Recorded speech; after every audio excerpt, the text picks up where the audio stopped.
Kalau daerah merah, izin proses kegiatan belajar mengajar mestinya belum juga bisa kita keluarkan.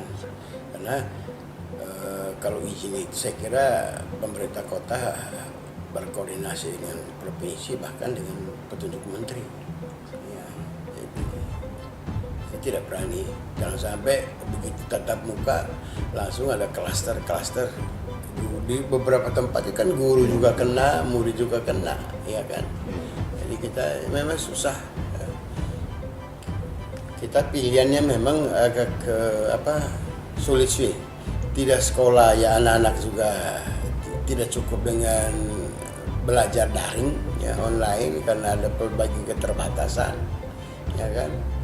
Meskipun kita juga sudah menyiapkan nanti segala macam, tapi beda kan kalau tatap muka dengan guru. Karena apa?